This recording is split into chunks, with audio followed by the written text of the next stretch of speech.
Pernah nggak Anda capek banget jadi yang selalu ada? Capek jadi tempat sampah emosional orang lain, padahal saat Anda butuh bahu, semua orang justru sibuk dengan urusannya sendiri. Lalu satu hari, Anda berhenti membalas, Anda menghilang. Bukan karena drama, tapi karena sadar. Tenang lebih berharga daripada dimengerti. Saya tahu rasanya. Menghilang bukan hal yang mudah, tapi kadang itu satu-satunya pilihan logis untuk menyelamatkan diri. Dan menariknya, ketika Anda pergi, diam Anda justru bergaung lebih keras dari 1000 kata. Halo semuanya, kembali lagi bersama saya di Stoic Street. Di video ini, kita akan membahas 9 hal yang mereka rasakan saat Anda menghilang, menurut filsafat, stoikisme, dan mungkin pengalaman hidup Anda sendiri. Pastikan Anda menyimak sampai akhir. Tapi, sebelum kita mulai lebih jauh, tekan tombol subscribe untuk bantu channel ini terus tumbuh. Pertama, kekosongan tak terduga. Mereka terbiasa menganggap Anda ada, bukan karena mereka menghargai, tapi karena mereka pikir Anda selalu akan ada. Tapi ketika Anda pergi, ada ruang kosong yang tak bisa diisi siapapun. Bukan soal Anda sibuk, tapi soal tidak ada lagi yang peduli seperti Anda. Dan di titik itu mereka mulai sadar ternyata Anda bukan figuran. Dalam stoikisme, ini disebut ketiadaan sebagai pengingat nilai. Kadang kita harus hilang supaya mereka sadar siapa yang selama ini benar-benar hadir. Kedua, kebingungan yang membebani. Kenapa dia pergi? Masa cuma karena itu? Mungkin dia lagi butuh waktu, mereka bingung. Tapi bukan karena tidak tahu, lebih karena tidak siap untuk menerima jawabannya, bahwa Anda lelah.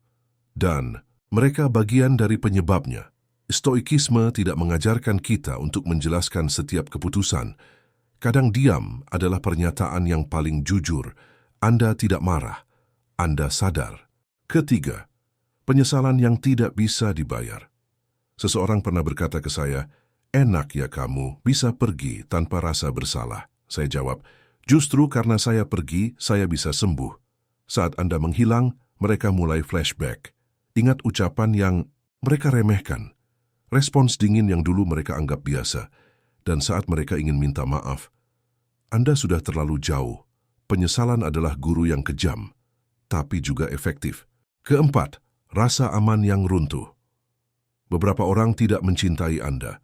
Mereka hanya mencintai rasa aman yang Anda berikan, seperti charger yang mereka pakai tiap malam. Selalu tersedia, selalu mengisi, tapi Anda bukan charger, Anda manusia. Dan ketika Anda cabut, rasa aman mereka ikut runtuh. Stoikisme mengajarkan bahwa sumber ketenangan sejati tidak datang dari luar. Dan ketika Anda pergi, mereka terpaksa belajar itu dengan cara yang menyakitkan. Kelima, kehilangan kontrol. Manusia itu unik. Ketika Anda selalu ada, mereka anggap Anda bisa dikendalikan. Tapi ketika Anda mulai menarik diri, mereka marah. Masa ghosting sih? Kalau pergi ya pamitlah, padahal Anda tidak menghilang untuk main-main. Anda menghilang untuk selamat. Kepergian Anda menunjukkan satu hal penting. Anda bukan properti siapa-siapa. Keenam, ketenangan yang mengganggu. Kebanyakan orang kalau marah ribut. Kalau kecewa drama, tapi Anda pergi dengan tenang, diam, tanpa klarifikasi. Dan justru itu yang bikin mereka gelisah.